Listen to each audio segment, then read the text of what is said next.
হার্নিয়াকে কখনো অবহেলা করতে নাই। কেন অবহেলা করতে নাই? হার্নিয়া কি বলেছিলাম যে হার্নিয়া হচ্ছে আমাদের পেটের মধ্যে মাংসের মধ্যে কোনো জায়গায় ফোঁটা অথবা কোনো জায়গায় দুর্বল হয়ে গেছে, ফলে পেটের ভিতরে নাড়িভুঁড়ি, চর্বি বা কোনো অংশ যদি এই মাংসের ফোঁটা দিয়ে বেরোয় চামড়ার নিচে এসে জমা হয়, সেটাকে হার্নিয়া বলে। এখন একটা জিনিস চিন্তা করেন যে আপনার হার্নিয়া হয়েছে সেটা ছোট, আপনি ভাবছেন যে একটা ছোট জায়গা ফুলে উঠে কি সমস্যা আছে, কিন্তু এটাই দেখবেন 1 বছর পর সাইজে অনেক বড় হয়ে গেছে।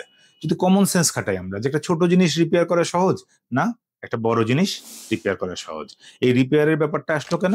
কারণ হার্নিয়ার সার্জারি ছাড়া আর কোনো ট্রিটমেন্ট নেই। ধরেন আপনার কাপড়ের মধ্যে একটা জায়গায় ফুটো হয়ে গেল, এই ফুটো কাপড়টা বা ছেঁড়া কাপড়টা আপনি পরতে থাকলেন, তাহলে সেটা ছোট থাকবে না বড় হবে?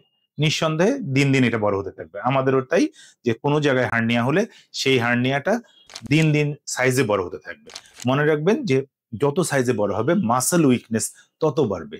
আর আমরা অপারেশন করি কি, ওই ফুটাটা বন্ধ করি, ওই ফুটাটা বন্ধ করে ওই জায়গায় একটা মেশ বা জালি লাগিয়ে দিই যাতে ওই মাসেল স্ট্রেংথটা বাড়ে। কিন্তু আপনার মাসেল যদি চূড়ান্তভাবে ক্ষতিগ্রস্ত হয় এবং মাসেল উইকনেস যদি অনেক বেশি থাকে, তাহলে যত বড়ই সার্জন হোক না কেন, যত ভালোই সার্জারি রিপেয়ার করুক না কেন, কোনো কাজে আসবে না, আপনার বারবার হার্নিয়া হবে। আর যাদের বারবার হার্নিয়া হয়েছে তারা বুঝতে পারে জীবনটা কত খারাপ অবস্থায় গেছে। সুতরাং হার্নিয়া নিয়ে কখনোই অবহেলা করবেন না। আরো একটা জিনিস মনে রাখবেন, হার্নিয়ার চিকিৎসা এখন স্ট্যান্ডার্ড চিকিৎসা হচ্ছে ল্যাপারোস্কোপির মাধ্যমে করা।